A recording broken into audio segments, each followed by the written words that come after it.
Hi, Kathryn here with Handmade by Circle Art Designs. Today on my work table, I am working on a Pearl and Rondelle Celtic knot necklace. This will be using some of the things from the December Bargain Bead Box, and this is a January project. This is project number 6 and the last one that will be listed under the January projects. I love the delicacy of this little necklace. So let's turn our eyes to the mat and get started. So as I turn my eyes to the table, I see my thankful and blessed mat. Oh, let's wipe this off just a little bit. I have a tendency to forget to wipe it off when I finish something. Thankful and blessed. And as I was thinking about that, I'm looking out the window today and it's rainy and gray and cold. And I am so thankful for my home. I was thinking about having warmth in my home, plenty of warm clothes to put on and a warm blanket to get under if I need it. And I am so blessed because I remember a time when that was not the case. God, even then, blessed me in ways I can't even begin to thank Him for enough. But now I have central heat and I have warm clothes and a blanket I can even share with my little Chihuahua Basenji dog. So, as I put the mat down, what are you thankful for today? What has God blessed you with? All right, now let's see here. Let's get this all straightened out, get the pen in, and let's get started, shall we? Oh, I think that's the center. Okay, let's go. So these are 8x4mm crystal faceted rondelle beads. They're in a powder blue AB. We've used these before in a project and we're going to use them for these, and I still have plenty left over. I love that powder blue. It is so pretty and the facets just make it gleam. Again, from the December Bargain Bead Box, we have the Stardust Brass Spacer beads, and we have also used those in a couple of projects, but these are just about the end of these beads. And let's see, what else do I have here? Oh yes, when we did earrings, we did the Celtic knot, the small charms. We're going to use one of those. And we're also going to use this 28x18mm woven swirl Celtic links. The thing to notice about this is the bottom loop goes horizontal and the top loop goes vertical. That's important when you're doing a design.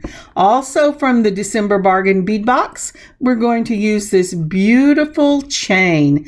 Isn't that gorgeous? This is a 6.5 by 3mm stainless steel chain, and it is in a Figaro jewelry chain. Isn't that pretty? Now for my own stash, we're going to be using these potato pearls, and these potato pearls also run about the same size as the rondelles. They're about a 6 by 5mm. Potato pearls are flat on the back. I'm going to be using the bead along crimps in a number 1. And let's see, what else do I need here? And yes, I have my pajama top on over my clothes because I'm cold. And we'll need a bell. This is the smallest bell that I have. You can use a slightly smaller one for this. I'm going to use a lobster claw clasp for my necklace, and you can't see it, but I also have an extender I've pulled out. And let's see, what else do I? Oh, I know what I need. I think I'm using the last of the, I haven't pulled it out yet, but that would be, I'm using jump rings also because there's some things we have to put together. But let me see, what have I missed here? Well, we are going to need some wire guards. I'm using the bright silver to go along with the bright silver in the pieces, and this is what I haven't shown you. I'm using a bead along. It is in the silver color. I am almost completely out of this, and I'm going to have to order some more, but this one will need that number 1 crimp from bead along. And this is a 7-strand, and it's just perfect for all of these little beads. And next up, we're also going to pull out some of my crystal silver-lined 11-Os. And I went and I bought another tube of these because I am always running out of these. So that's pretty much what we're going to use. The potato pearls, the rondelles, the stardust, the 11-Os, and this gorgeous silver bead along in the 7. They have another silver that's nice, but this one is a bright silver, and it is just lovely to work with. And please like, comment, and subscribe. Like and comment for this video. Subscribe to our channel if you haven't already, and click the notification button. And if you would share this video, that would really help a lot. Thank you so much. All right, I'm going to go ahead and get out those number 1 brown crimps to go with the wire guards for either end of the beaded portion of this necklace. I have cut a length of wire that is 14 plus 2, so about 16 or 17 inches, because I'm going to do a 24-inch necklace, and I want 14 inches of it to be in the beads. I've put on my number 1 crimp, and now if you can look close, oh, please don't get, there you go. You'll see these 2 little tubes in my wire guard. You're going to put the end of your wire right up through that first tube. You're going to go around the loop. It could be an N or an upside down U. That's how I think of it.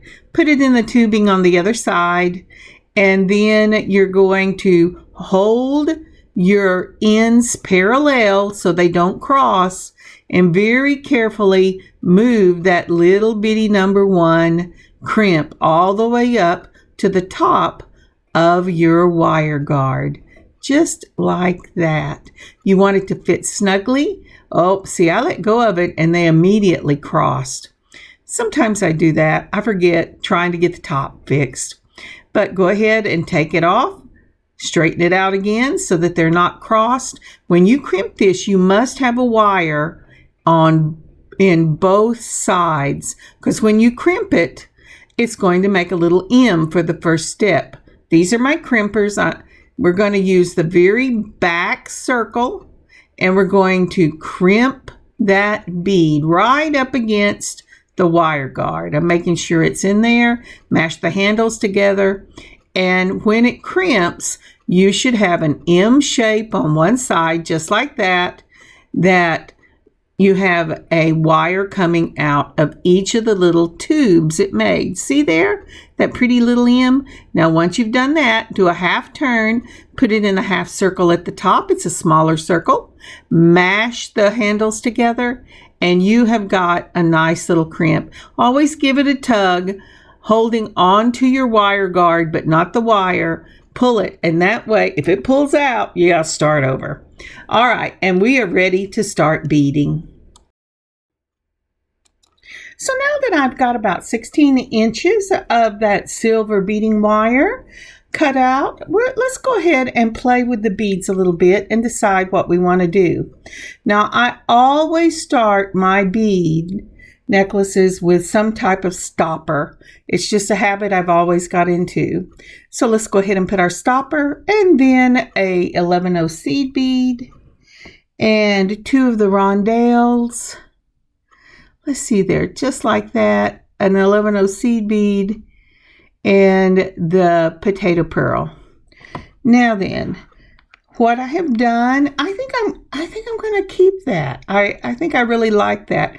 I won't know yet until it fits on the wire and how it goes. But let's go ahead and let's see if I add another one of the stardust spacers, you know, I think I really like that.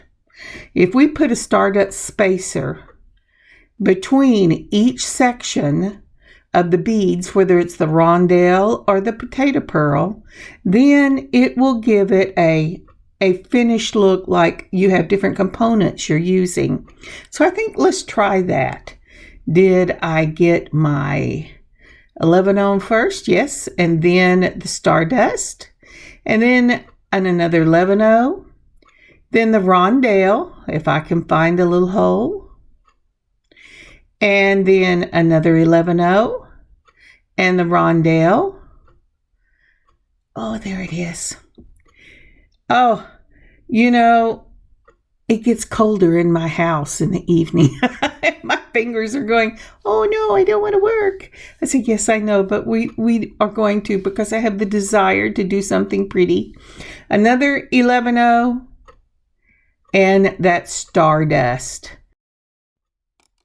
Okay, so this would be component number 1, and this is our rondelle component.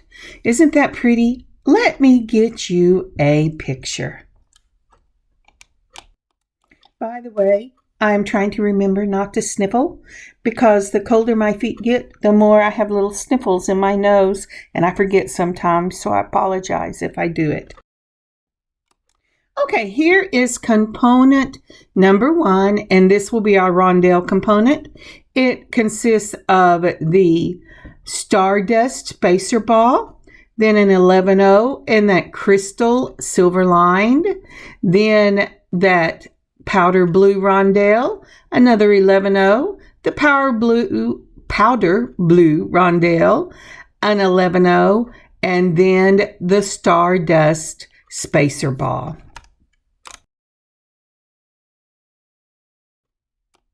And I have to tell you, I was a little worried at first because I do not clip my wires as a general rule whenever I use a crimp, at least not on the first side. And I was concerned that that 11-0 would not go through it, but it went through it just beautiful. Did you see that? I am so pleased. So we're going to go ahead and move this component all the way up to the beginning of this necklace. Now that I know it will fit through the 11-0s, we are good to go. So I said that there was going to be 2 components in this, but we actually have 3. Get your hands down. Okay, there they are on the end over the thing, just like they should be. Let's go ahead and put up our 11-0 and our stardust spacer. Now, for the component number 2, we only use this at the beginning and the end of the beading section. We put on an 11-0, and then we're going to put on one of the potato pearls, and then an 11-0. If I can get that on there. Come on, I know you can do it. Your hands are cold, but you can do it. And then one of the stardust spacers. And this is going to be at the very top of the beaded section. And let's see here if I can get a picture. So remembering that this is component number 2, and we're only using it at the very top of the beading sections on both sides, right after component number 1, and you've put that stardust on there, then you're going to go ahead and you're going to put on 11-0, one of the potato pearls, an 11-0, and another stardust. Ooh, I don't know why it made that noise. So a quick note about the potato pearls. A potato pearl is rounded on one side but flat on the other side, similar to coin beads, and they're very irregular in shape because they're freshwater pearls, but they are just beautiful. They're so delicate. But one of the things about them is all beads strung this way will rotate. So you have to be okay with sometimes the flat back showing and sometimes the round front showing. This doesn't bother me. They have a beautiful luster to them, and I I love them. But if it does bother you, if you don't want to be using it as a fidget toy and always moving your beads around so that they show the front side, I would go ahead and choose a regular freshwater pearl instead of the potato pearls, because then it won't matter that it twirls around. But really think about the freshwater pearls. They are just lovely. Okay, now I'm ready to go on. So after component 1, which is the rondelle, and component 2, which is the 1 potato pearl, we're going to go back to component 1. And remember what we said about component 1? We're going to start this one off with your 11-0 because we've already got the spacer ball up there. Then we're going to put on one of the rondelles, another 11-0, another rondelle, and another 11-0, just like that, and your spacer ball. And that completes your first unit. Your spacer balls, because you're putting them on the back side of one unit, you'll use the same spacer ball for the front side. And we're ready to continue with the third unit in this, the third component in your beading unit. We have started with an 11-0. We're going to do a potato pearl, an 11-0. Oh, and here, let me tell you what I'm doing here. I thought, well, maybe I would like it if I just did one potato pearl between each of the rondelles. But I really wanted more of the pearl to show. So I'm going to go ahead and take that off, and we're going to go ahead and make a third component. So the component will be an 11-0. Then it's going to be one of the potato pearls. These have such delicate little holes in them. If you go for a wire that's wider than a fine or a 7-string, I doubt very seriously that the 11-0s or these little delicate potato pearls would go on. But again, it's an 11-0, a potato pearl, 11-0, a potato pearl, an 11-0, and your spacer ball. And that is going to be component number 3. And I will get you a picture. So starting from the upper left-hand side, you will see that stardust spacer ball, an 11-0, a potato pearl, an 11-0, a potato pearl, an 11-0, and a stardust spacer. Then following behind that, you have your rondelle component, and that is a 11-0, rondelle, 11-0, rondelle, 11-0, and your spacer. Then your component number 2, you use only at the ends, and that is 11-0, 1 potato pearl, 11-0, and a spacer. Then our component number 1 again, which we've already done in this section, which is an 11-0, your rondelle, your 11-0, your rondelle, your 11-0, and your spacer ball. And we will continue the pattern of rondelle components and 2 potato pearl components until we get to the middle of the section.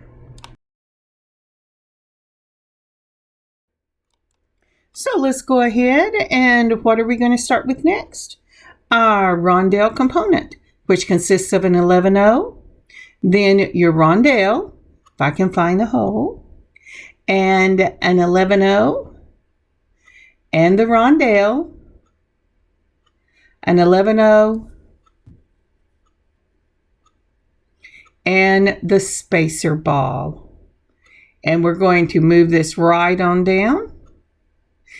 I really love this. I hope you love it too. It's just so delicate. I just love it. I told my daughter, I don't know if I can put this up in the shop or not. This may be one that I just keep for myself. I have some of almost everything left. If somebody wants one, they can contact me and I will make them one. But isn't that pretty? I just love it. So the next thing to go on will be your 2 potato pearl component. That's component number 3. And we're going to start with that 11-0, a potato pearl. Now, all the potato pearls are are shaped differently. They have a general look, but they're shaped differently. So when you have all your potato pearls out on your mat, try to pick them that are about the same size. I don't know if you'll ever get them the same shape, but about the same size whenever you're making these components.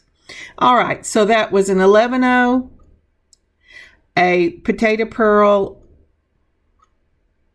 Oop, I got a little mess here going. Hang on just a minute. That's one thing you have to be careful of. All right, so this is the other thing that I tried with this, and that's to go back to that component number 2, and I really did not like this. I really like the consistency of the 2 and 2. I think it gives you enough of the blue and enough of the pearl without either one of them overwhelming the other. So as I said, this will be a 2 potato pearl component number 3, and it's an 11-0 a pearl, and 11-0 a pearl, 11-0 and a spacer ball. Now then, at this point, we will continue on with the rondelle component, then the 2 potato pearl, till we get to the middle of the necklace. And I'm going to leave you now until you get to the middle of your necklace, and I'll see you in just a moment. And we are back. Now, isn't that pretty? I just think it's lovely. Component number 1, component number 2, component number 1, component number 3. And we are ready to do the middle of our necklace. Now, I do not want my necklace, my bell, riding on the wire itself. That's really hard on it. So I'm measuring out 11 O's to see how wide my bell is. And mine was about a 3. So I put on 3 of the 11 O's. Then I'm going to put my bell on to ride on those 11 O's. And the reason I do that is the bell constantly rubbing up and down the wire will fray it over time. And this just kind of protects it. Now I'm going to build back up the same way, just backwards from what I did. So I put my spacer ball, because I ended with a spacer ball. The bell will go over those spacer balls, but the potato pearls will stop it. Then I'm going to put on another 11-0. So that's spacer ball, 11-0, potato pearl, 11-0, potato pearl. If I can find a little hole. Oh, go on, little hole. Now, sometimes you will have little drill dust in it, and you will need to take the thinnest wire you can find and run in and out of that to get the drill dust out of it. But right there, and I have done the same thing on both sides. Let's see if I can get a clearer picture for you. So starting where my finger is holding down my beading wire, I do not have my second 11-0 and pearl on yet, at least not in this picture, but this is a good picture of the middle. So on just before the middle, I've gone ahead and completed my pearl component, the 2 pearl component, ending with that stardust spacer. Where the bell is, what you cannot see are 3 11-0 seed beads. If your bell is wider, you may need 4 or 5. If your bell is thinner, maybe 2 will do. But it's very important to put something on your wire for your bell to ride on. Now then, with that said, we're going to go ahead and build up the other side. So we're going to mirror exactly what we see on the side we finished. So what am I starting with? My component number 3, which is the 2 potato pearl component. And that will be an 11-0 seed bead, your potato pearl, an 11-0 seed bead, your potato pearl, and a stardust spacer. From there, we will go ahead and go up and do our component number 1, which is the rondelle, which has the 2 rondelles in it.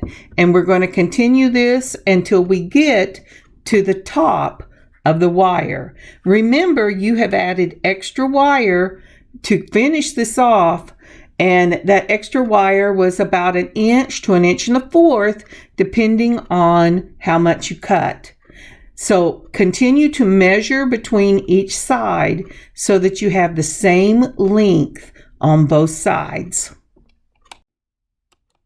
So as I said, we're going to continue this on. I need to go ahead and put my other 11-0 and my other potato pearl on and my spacer ball to finish that unit. And that's what I'm doing right here. I started to just put the potato pearl on before, but now I have finished that unit, and we'll go ahead and do the rondelle unit, starting with the 11-0 and the rondelles. Now, when I get to the other end, I will join you and show you how to start the next section of this necklace.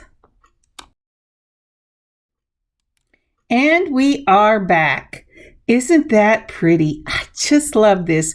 You notice I have the single potato pearls at the top, and then the rest of them are in the double potato pearls, and the rondelles are consistent all the way around.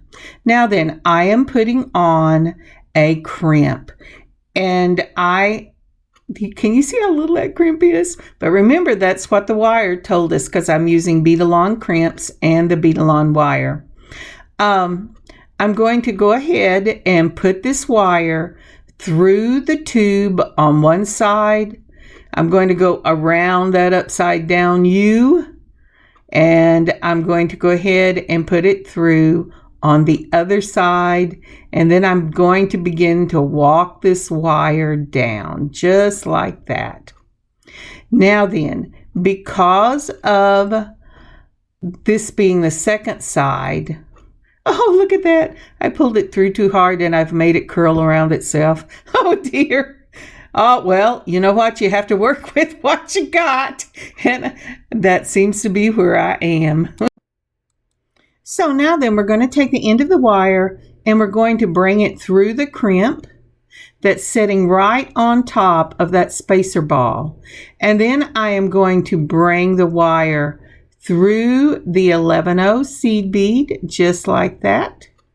Make sure that it's tight. Now, when I say make sure it's tight, I mean make sure that the crimp is sitting right up between the bead and the wire. But here you notice that I am testing it to make sure it's still going to flow.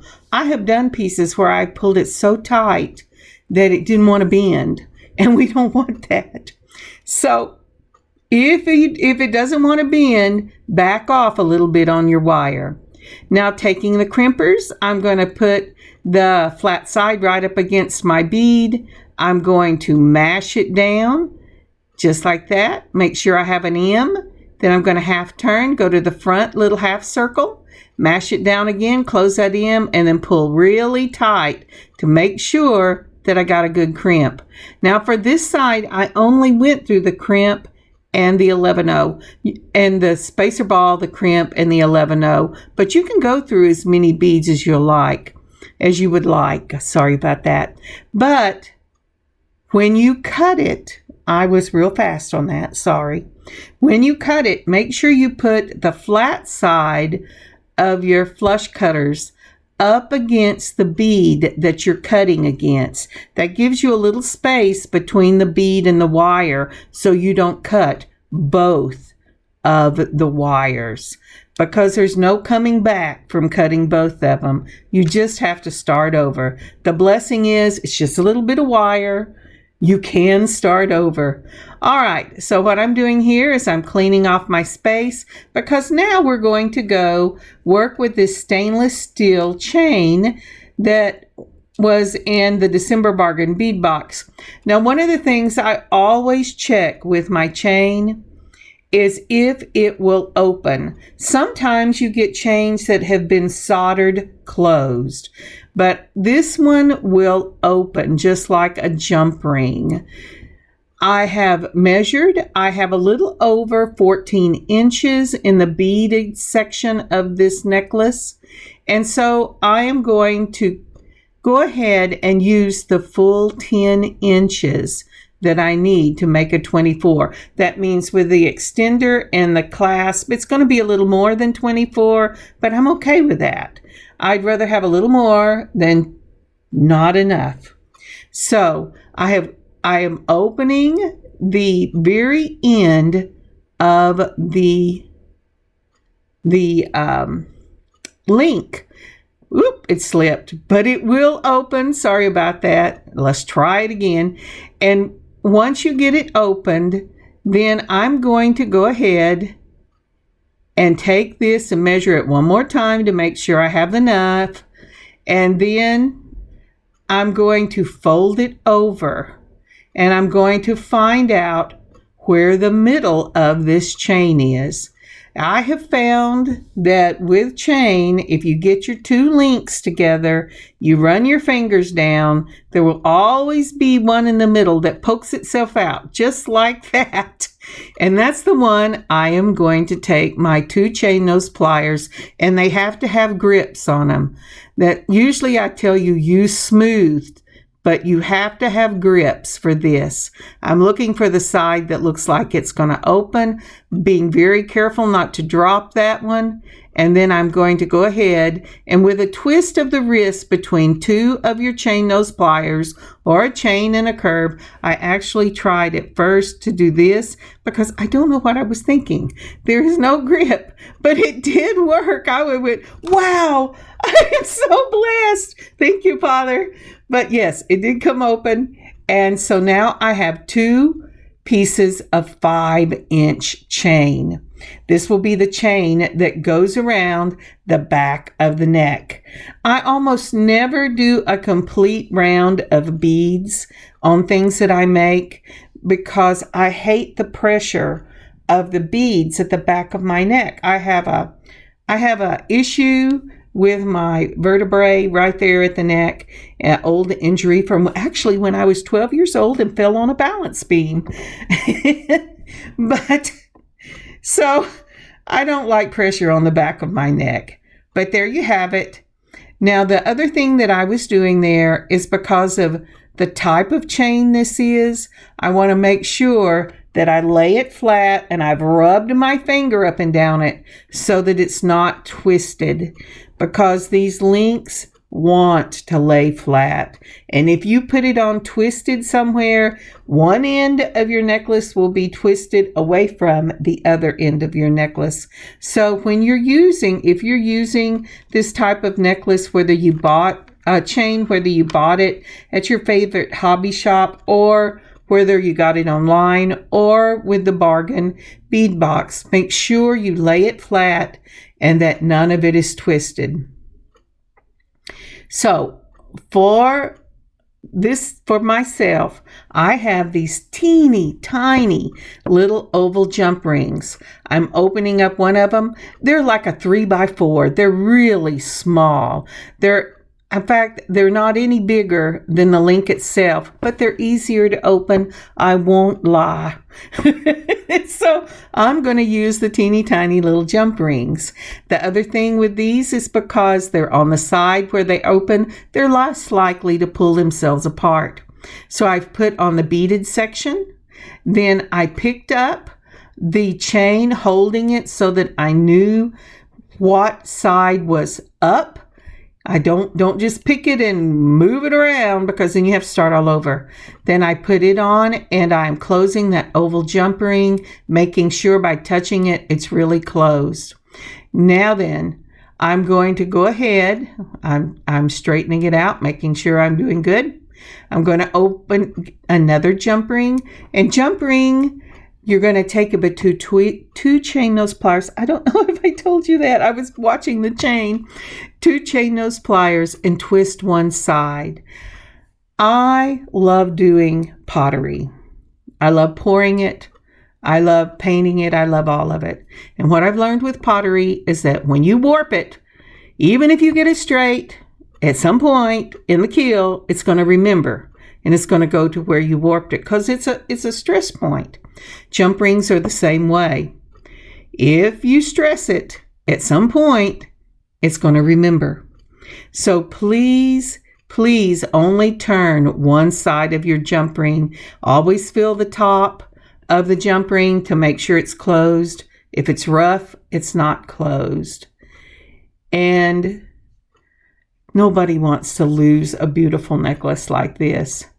Someplace where you're in a busy crowd and you don't notice it till you either get where you're going or you get home.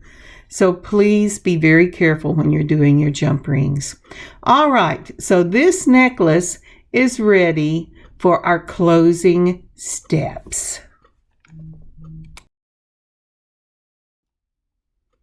So we're going to go ahead and we're going to pick out some slightly larger jump rings. As you saw, my jump rings come in a set of 4. And this is the next to the largest of the jump rings.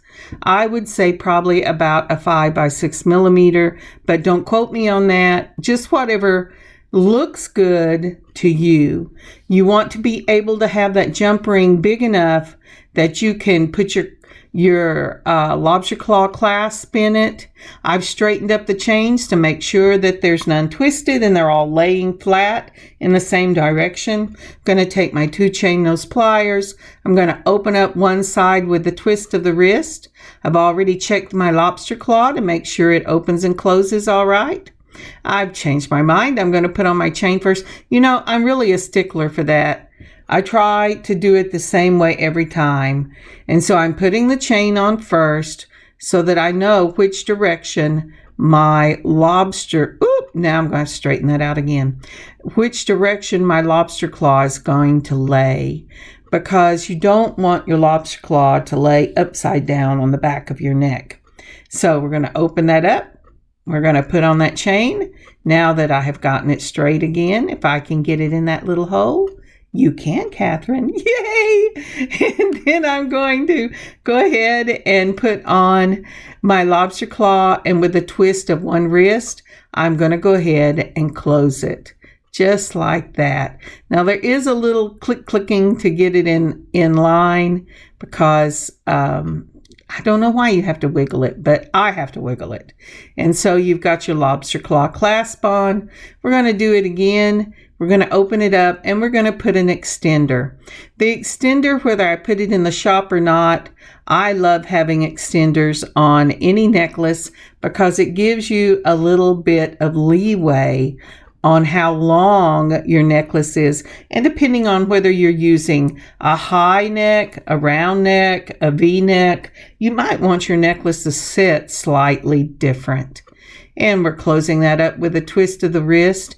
And the necklace part is done, and we are ready to go ahead and do the pendant.